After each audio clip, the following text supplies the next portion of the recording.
Welcome to the CEIBS Executive Lounge. Today we are talking with Alberto Cavaggioni, former head of China for Maserati, former head of Alfa Romeo EMEA, and currently VP for North America for PALFINGER. Alberto, thank you very much to be here with us today. My first question for you is about your career. You have had a long, successful career with luxury and premium brands. Please briefly introduce how China fits into your career development. Well, this is a very interesting story. I think we need to go back a few years when I joined the CNH Industrial Group back in 2012, where I was responsible for marketing for Iveco. And already Iveco, the truck company for the group, had a strong business with Naveco in China. And after Iveco, I moved into the automobile part of the group, joining Alfa Romeo, where I was responsible for product, for sales. And there I had the amazing opportunity to be part of the group that launched the Alfa Romeo 4C. That was a very special car that told us that the brand was still very strong. And we also worked on the launch of, or better, the relaunch of the Alfa Romeo brand. And one of the pillars of this relaunch was to bring Alfa Romeo into China. So we have been working with the local people to see how we could bring this brand to China. After Alfa Romeo, as you mentioned, I also worked in Maserati. And for Maserati, what we had experienced is that this brand was very loved in China, very loved in Asia, and China really was and became our most important market for the brand.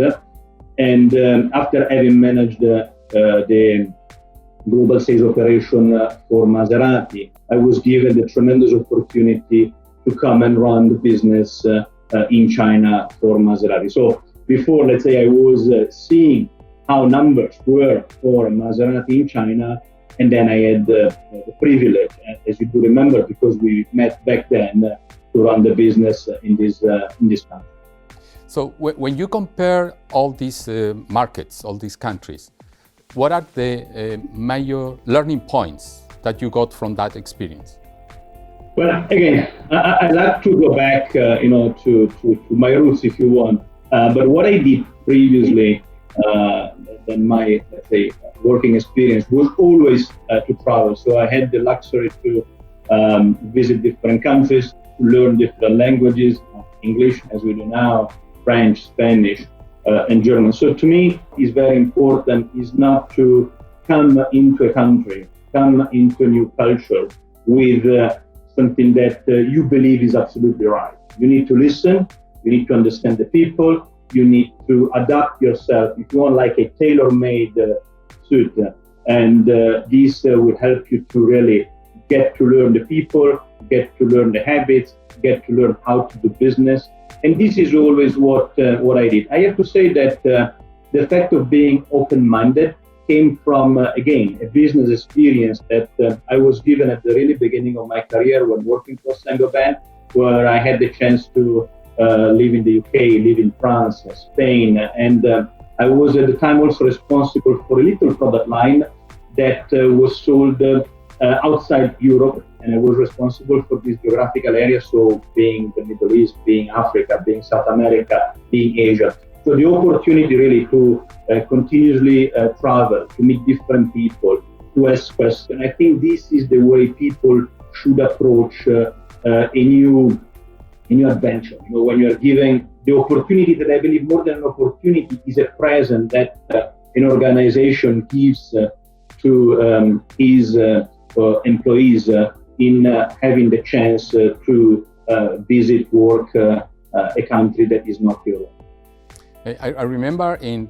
one conversation we had last year that the first time you have a meeting with your employees, you were surprised to have people using the phone during the meeting. Can you tell us the story? I think it was very interesting. Well, I was taught, I would say, that when you attend meetings, you really put away your phone, you close your laptop, because it's a matter of respect towards the people you are listening, towards your colleagues. And when I came to China, it was not for me the first time that I came to China. I was in China back in 2005, 6, 7, so for a number of years. But let's say when you really run a business, when you really run, a local team, for me, that was the first experience. I saw people, using the phone, and I felt a little bit uncomfortable, because this was really not my style, and I felt that they were not interested in what I was saying. The reality was that they were simply, checking things while we were doing things. So it was a complete different way of doing business. And then after the meeting, they told me, don't worry, people were really paying attention. People maybe were taking notes, were checking already what you were asking for. It was a good cultural, I'd say, shock, if you want, but I learned that very quickly. The other thing that I learned very quickly, I do remember, something that I thought was important, that was always to speak up.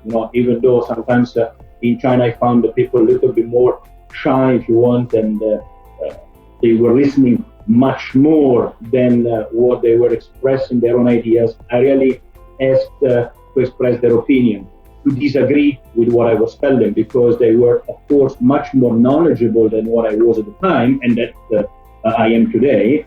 But for me, it was important also to hear their voice, to hear their different viewpoints, and to learn, how they saw the project that we were putting together, because you still have time when you do a project to change it till the moment, the project leaves the room and goes to the market. There is too late. And your Chinese team was able to adapt to your leadership style, or it took some time? I can tell you, I do remember very well the first meeting and the last meeting, the business ones.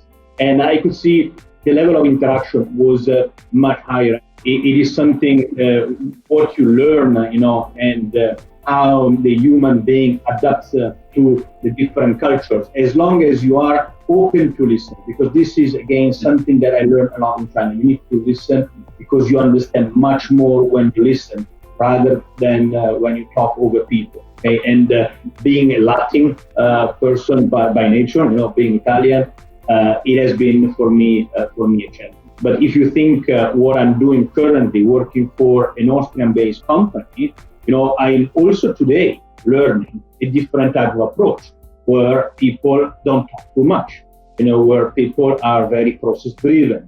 I think that throughout the different periods of your career, it doesn't matter what you do, where you do it, how you do it, you always learn something. And it is, to me, very important to understand that one single individual will never change an organization, because you have the culture that is, the most important foundation that an organization has, but you can influence that culture.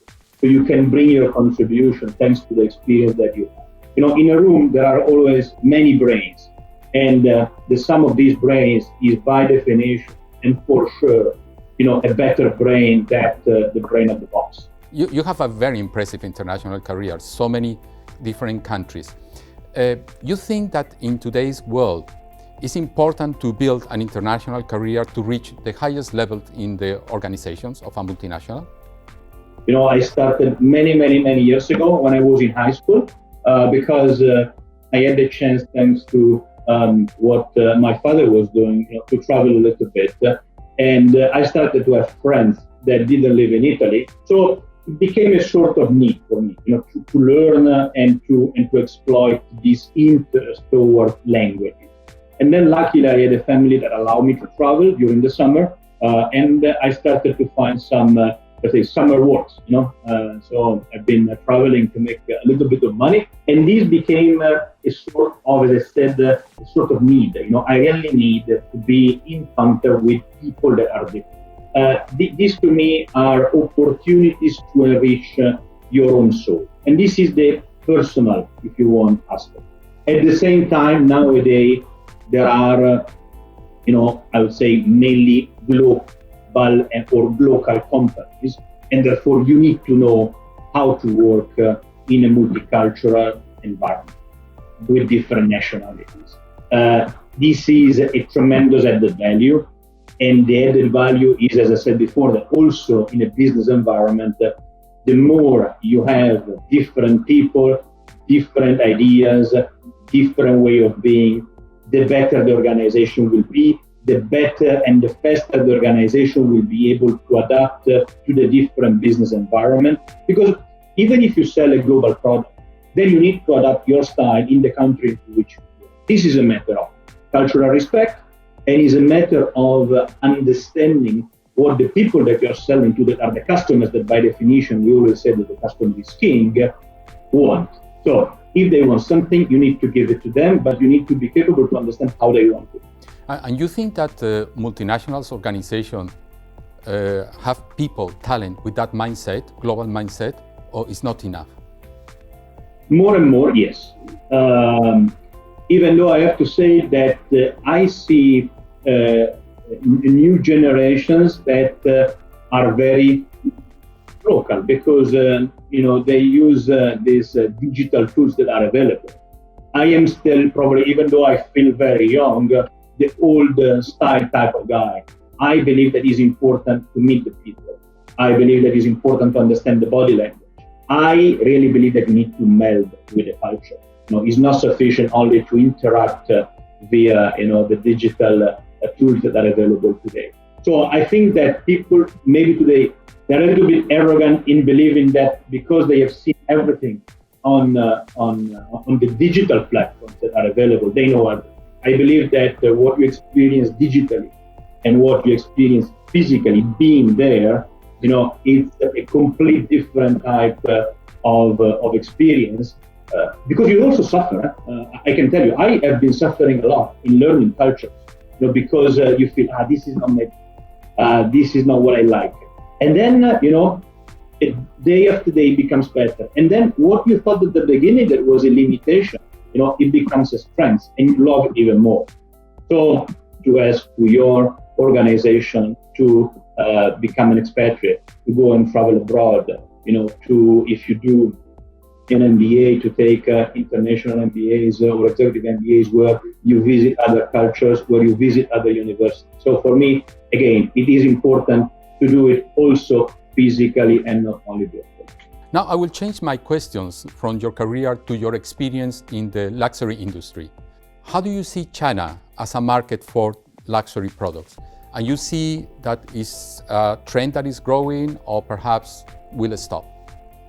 I think that China by definition will grow, and the needs, the tastes are becoming every day more sophisticated. I believe that the Chinese market is requesting to have, yes, products coming from abroad, but that they, and we go back to what we said before, that they respect and that they feel the local requests, the local tastes, the local habits.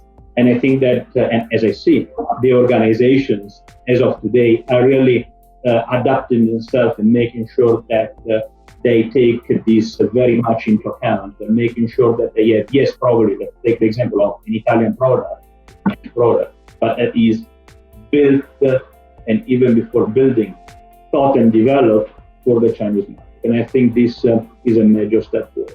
Chinese people are becoming, and the market is much more demanding with what they expect in terms of customer experience, in terms of touch points, in terms of quality. This is very, very important, I believe, and I think there is still much more to be learned than what we believe we have as of today. How digital is impacting the luxury market? If you take the example of cars, I do believe that people are for sure searching on the web. They know everything about the vehicle, the motorcycle, or the goods that they want to buy. But at a certain moment in time, when you buy something that has a soul, because Italian cars have a soul, you need to have this moment of truth where you go to the dealer, where you touch the car, you look at the shape, you touch the leather, you look at the stitches, you look at the combination of things, and you see it in real. And this is something very important. But I make again the distinction between whether it is something that you buy as it is, as you saw it, or if it is something that you can customize, that you can make it more personal. In terms of tools, well, the digital platform, the e-commerce platforms today are amazing because you can almost interact with the brand. You can interact with people. You can talk to people. You really get to a point where you could almost touch. And luckily this touch is not yet there. And I believe that have to understand that if you have a product that at a certain moment in time you need to touch because you need to feel how good this product is, there is this moment of truth where you need to visit and you need to have this face-to-face interaction.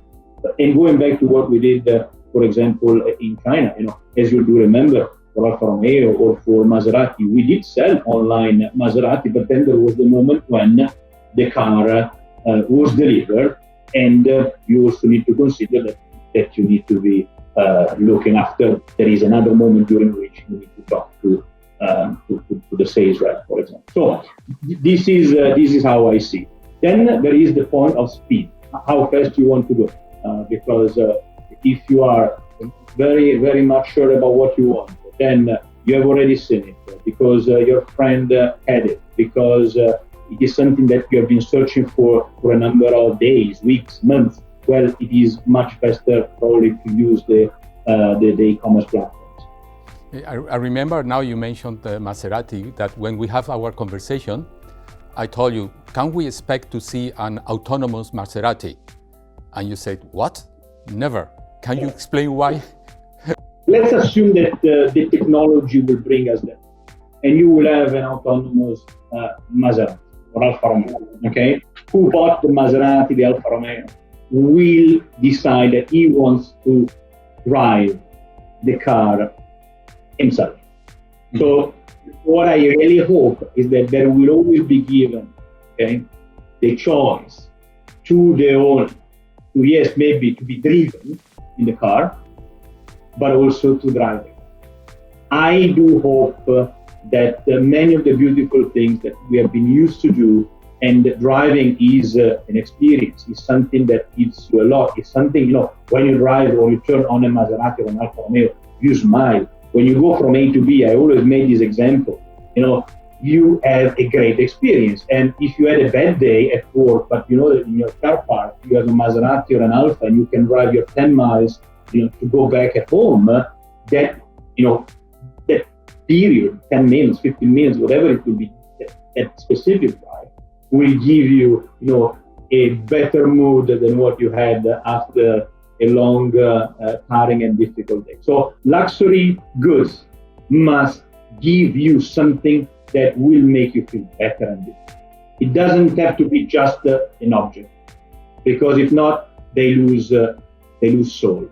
My next question is about your studies. You study at Bocconi in Milan, who is actually one of the exchange schools at CEIBS.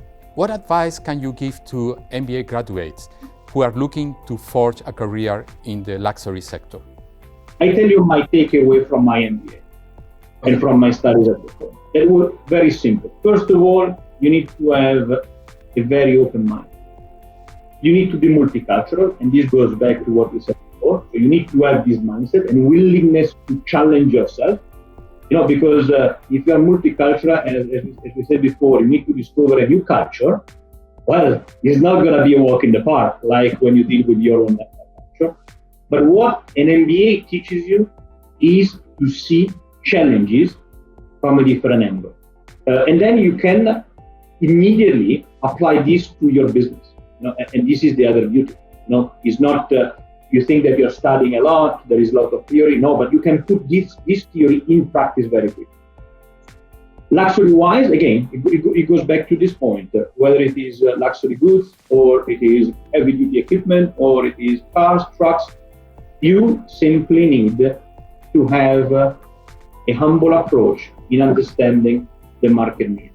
The other thing that I say, if you are really in love with luxury, with fashion, with cars, with everything that is luxury driven, I think you need to pursue this passion, and you need to go after, you need to send out application, you need to work with your networking for making sure that people will take in consideration not only your ability to do things, because by definition, if you did such a course and you've been and you graduated from CEIBS, you are by definition very good. Okay? This is not a question of competencies. It is now a question of the ability to execute. And the execution is the most difficult thing to do. Because you have an idea, you need to understand how to develop this idea and to put it into practice, and then there is the execution, and then there is again another moment of truth in business, that is the number. How much this idea, this execution brought to the company? Because you will always be judged on numbers. Whether you do finance, whether you do sales, whether you do marketing, you will be measured. Well, I have an announcement for you. Our MBA, CEIBS MBA, has 3 sections, and yesterday we opened the program, and one of the sections is very close to you.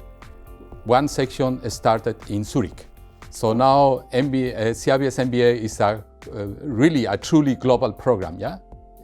I mean, you are one of the best business schools in the world, so no doubt that wherever you go, you will be great. So that's again something that people will look at. If you look at a business school, you look how international this business school is.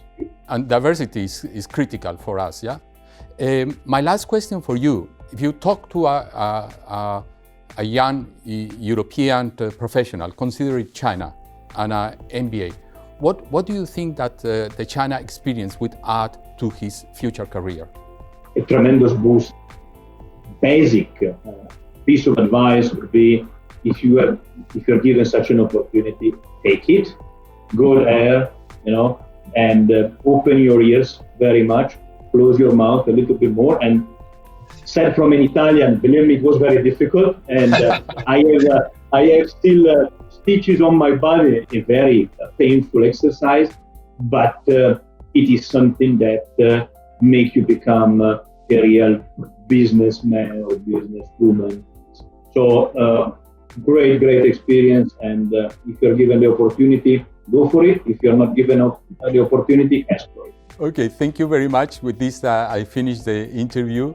I appreciate the time, and I hope that we can see you back in China one time. Yeah. Great pleasure to be with you, and thank you for everything you did for us with the support in doing business. Really important for an organization like ours in general. Thank you.